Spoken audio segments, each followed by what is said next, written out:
All right, so my article is titled "The Two Biggest Words Behind Climate Change." Finally, the words fossil fuels were officially linked to global heating at COP28. Um, this was published on February 1st, 2024, and then published by Tina Gerhardt of Newsbank Incorporated. So recently, the United Nations, on November 30th, 2023, they held a meeting in Rio de Janeiro, Brazil, hosted by the United Arab Emirates, which is one of the top producing oil nations in the world. They came together to discuss climate change, and so they were discussing the cause of climate change, and they found out and now officially decided that this was caused by fossil fuels. And so now certain acts are being taken place, such as the Fossil Fuel Non-Proliferation Treaty, which has now been signed by by a dozen countries, by the World Health Organization, and 101 cities and more.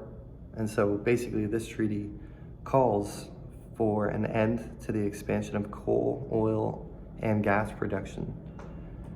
And so basically this treaty wants to, in the future, completely rid of all of our gas and oil creation and using that.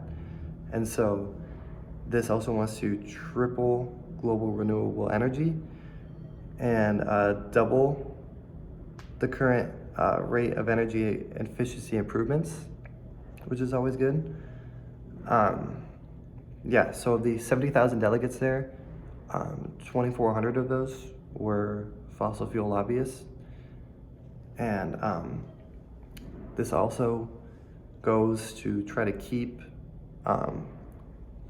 the global rate of climate change under 1.5, which is always good.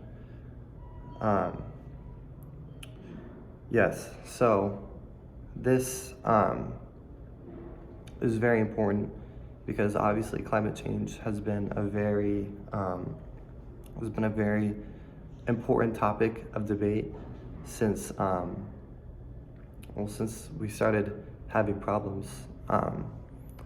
Climate change is very real, and many animals are losing their homes. Many people are due to forest fires, due to melting of some of the ice caps.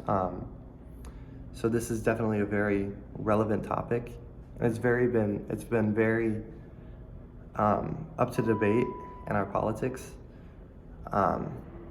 around the world, because climate change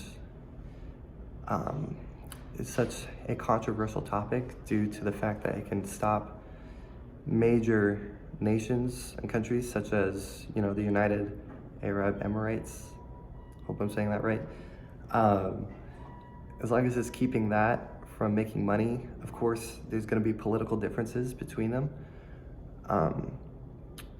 Yeah, so many countries like these are, of course, not agreeing to these treaties. Of course, there's going to be political debate among countries.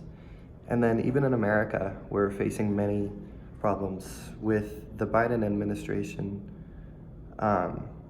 signing the IRA, which is the Inflation Reduction Act. This is obviously causing divide because eventually it wants to put 50% of cars in the year 2030. It wants to have 50% of cars have zero emission. Emit zero fumes into the air. It wants to be completely clean. And so it also works to cut methane out of the atmosphere, which is also a huge major greenhouse gas. And so a question I have about this would be, with this treaty going on, do we really think we can really create a difference in global warming or will this keep happening? So will this treaty really do a lot to help our country? And then secondly, I would like to ask, how can we create, how do we get countries to sign on to this act?